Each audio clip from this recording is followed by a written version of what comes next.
Friends, welcome to Ratna smart kitchen.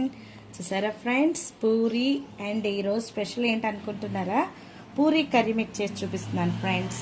Hotel స్టైల్లో puri curry ఏ విధంగా చేస్తారో దానికంటే టేస్ట్గా అమోఘంగా మీకు చేసి చూపిస్తాను ఫ్రెండ్స్.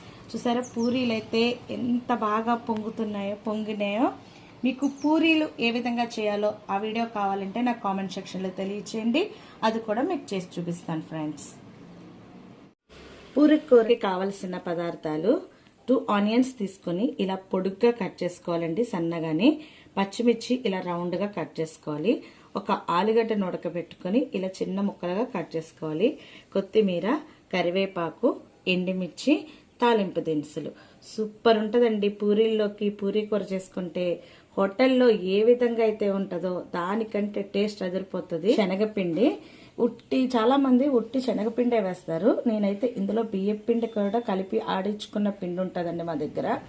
ఆ రెండు కలిపిన పిండిని నేను పూరీ కర్రీకి కూడా వాడతాను. టేస్ట్ అయితే చాలా బాగుంటుంది. ఉట్టి శనగపిండి తింటే గ్యాస్ ప్రాబ్లం అదే అని అంటారు కదా, అదేమీ లేకుండా పూరీ కూర ఉట్టి శనగపిండి వేసినా కూడా దగ్గరగా అయిపోయి బంకగా ఉంటుంది కదా, ఆ విధంగా లేకుండా చాలా బాగుంటుంది. మీరు ఒకసారి ఈ విధంగా కూడా ట్రై చేయండి ఫ్రెండ్స్.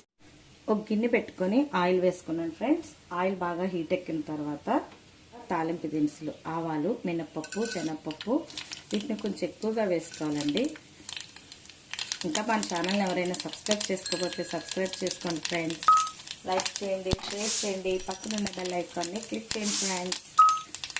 అవి కొద్దిగా వేగిన తర్వాత మనం సన్నగా తరిగి పెట్టుకున్న ఆనియన్స్ అండ్ పచ్చిమిర్చి వేసేసుకోవాలి.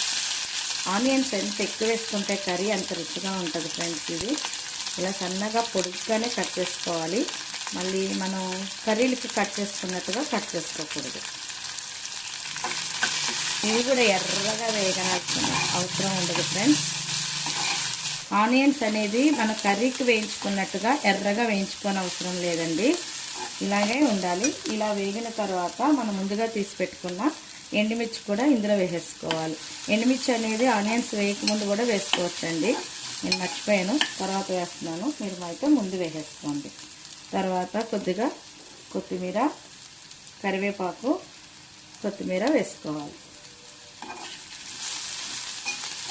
చాలా సింపుల్ అండి కర్రీ.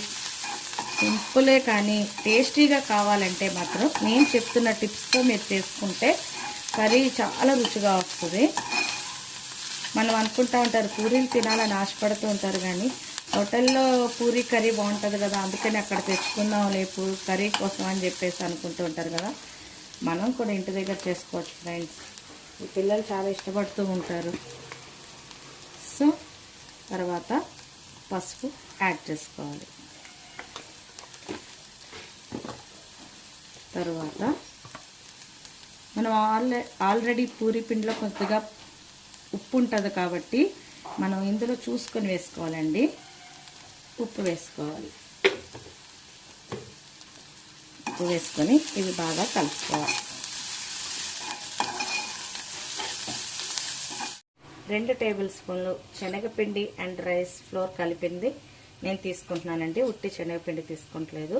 నేను 2 టేబుల్ స్పూన్ల వరకు తీసుకున్నాను. మీకు చూపిస్తున్నాను కదా, ఈ స్పూన్తో ఫుల్గా తీసుకొని వాటర్ వేసుకొని ఉండలు లేకుండా కలుపుకోవాలి.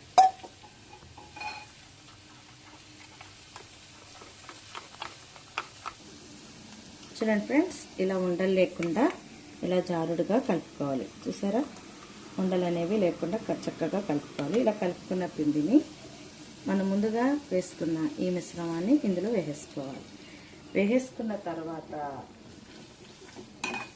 ఈ మిశ్రమం అంతా బాగా కలుపుకొని ఇందులోకి 2 కప్పుల వాటర్ యాడ్ చేసుకోవాలి ఫ్రెండ్స్. ఇలాగా 2 కప్పుల వాటర్ వేసుకోవాలి. వేసుకొని ఫ్లేమ్ని పెంచుకొని బాగా ఉడకనివ్వాలి ఈ మిశ్రమాన్ని. చూడండి ఫ్రెండ్స్, ఉడుకుతుంది చూసారా. మనం వేసేసుకుంటే పల్చగా అయిపోయి వాటర్ అబ్బో అనుకుంటారు, కానీ అలాగే ఏమి ఉండదు ఫ్రెండ్స్. ఇది బొంబాయి చట్నీ కూడా అంటారు చాలామంది. కొంతమంది అయితే ఇడ్లీలోకి కూడా తింటూ ఉంటారు. అలా టేస్ట్గా రావాలంటే నేను చెప్పిన విధంగా మీరు ట్రై చేసి ఎలా వచ్చిందో కామెంట్ సెక్షన్లో తెలియచేయండి ఫ్రెండ్స్. మన వీడియోస్ని సబ్స్క్రైబ్ చేసుకోకుండా చూస్తూ ఉంటున్నారు, సబ్స్క్రైబ్ చేసుకోండి ఫ్రెండ్స్. ప్లీజ్ లైక్ చేయండి, వీడియోస్ని ఎక్కువ లైక్ చేయండి ఫ్రెండ్స్, షేర్ చేయండి, పక్కనున్న బెల్ ఐకాన్ని క్లిక్ చేయండి ఫ్రెండ్స్. చూసారా ఎంత బాగుందో. ఈ విధంగా ఉడికిన తర్వాత, ఉడికితేనే మనకి పచ్చివాసన అనేది పోతుందండి. ఎందుకంటే మనం శనగపిండి రైస్ ఫ్లోర్ కలిపింది వేసాం కదా, కొద్దిగా ఉడికించుకోవాలి, లేదంటే పచ్చివాసనగా ఉంటుంది. కొంచెం ఉడికించుకుంటేనే అందులో ఉన్న పచ్చివాసన పోతుంది. ఇలా ఉడుకుతున్న సమయంలో మనం ముందుగా కట్ చేసి పెట్టుకున్న బంగాళదుంపని కూడా ఇందులో యాడ్ చేసేసుకోవాలి. మనం ఉడికించి పెట్టుకున్నాం కాబట్టి కొంతమంది అయితే స్మాష్ చేసి కూడా వేసుకుంటారు. మేము కొంచెం పంటికి తగిలేటట్లుగా బాగుంటుంది. ఎలాగో ఉడికించాం కాబట్టి మెత్తగానే ఉంటుంది. సో అవి కూడా యాడ్ చేసేసుకోవాలి. యాడ్ చేసుకొని ఇంకొద్దిగా ఉడికించుకోవాలి. చూడండి ఫ్రెండ్స్, అలా ఉడుకుతున్న టైంలో పైన కొద్దిగా కొత్తిమీర, కరివేపాకు, కొత్తిమీర వేసుకోవాలి. కొత్తిమీర వేసుకుంటే బాగుంటుందండి. కొత్తిమీర వేసుకొని దీన్ని బాగా ఇలా కలుపుకోవాలి. చూడండి, ఈ పల్చగా ఉన్నప్పుడే మనం స్టవ్ ఆఫ్ చేసేసుకోవాలి ఫ్రెండ్స్. ఎందుకంటే ఇది దగ్గరగా అయిపోతుంది. మనం తినేటప్పుడు పూరీతో తినేటప్పుడు కొద్దిగా దగ్గరగానే అయిపోతుంది కాబట్టి మనం కొద్దిగా పల్చగానే స్టవ్ ఆఫ్ చేసేసుకోవాలి. అంతే ఫ్రెండ్స్, ఎంతో ఈజీకరమైన హోటల్లో దొరికే పూరీ కర్రీ అండ్ బొంబాయి చట్నీ ఏమన్నా అనుకోండి, రెడీ అయిపోయింది. ఇంత టేస్టీగా చూసారా. పల్చగా ఉందని మాత్రం అనుకోవద్దండి, దగ్గరగా అయిపోతుంది. కొంచెం ఇంకా తిక్కగా కావాలనుకున్న వాళ్ళు ఉడకబెట్టుకోండి. ఇలా ఉడకబెట్టుకుంటేనే ఇందులో ఉన్న పచ్చివాసన పోయి బాగుంటుంది ఫ్రెండ్స్. నేను స్టవ్ ఆఫ్ చేసేసుకున్నాను. అంతే ఫ్రెండ్స్, ఎమ్మీ hotel style puri curry ready అయిపోయినట్లే. చూడండి ఫ్రెండ్స్, ఎంత బాగుందో కర్రీ. అసలు నేను చేసే విధంగా మీరు కూడా చేసుకుంటే కర్రీ అనేది చాలా టేస్ట్గా ఉంటుంది ఫ్రెండ్స్. నేను ఒట్టి శనగపిండే కాకుండా కొద్దిగా రైస్ ఫ్లోర్ కూడా వేసి చేస్తాను ఫ్రెండ్స్. ఈ కర్రీ అయితే చాలా చాలా బాగుంటుంది ఫ్రెండ్స్. మీరు కూడా ట్రై చేయండి. ట్రై చేసి ఎలా వచ్చిందో కామెంట్ సెక్షన్లో తెలియచేయండి. మరి ఆలస్యం ఎందుకు, వీడియోలోకి వెళ్ళిపోదామా? దానికి కావలసిన పదార్థాలు, తయారు చేసే విధానం చూసేద్దాం. చూడండి ఫ్రెండ్స్, చక్కగా పూరీ కర్రీ చేసేసుకున్నాను. పూరీలు కూడా రెడీగా ఉన్నాయి. మరి ఏ విధంగా వచ్చిందో మీకు చూపిస్తాను చూడండి. ఈ విధంగా తీసుకొని మనం బంగాళదుంప కూడా వేసుకున్నాం కదా, ఈ విధంగా తింటే మాత్రం యమ్మా టేస్ట్ ఉంటుంది ఫ్రెండ్స్. చాలా అంటే చాలా బాగుంటుంది. మీరు కూడా తప్పకుండా ట్రై చేయండి ఫ్రెండ్స్.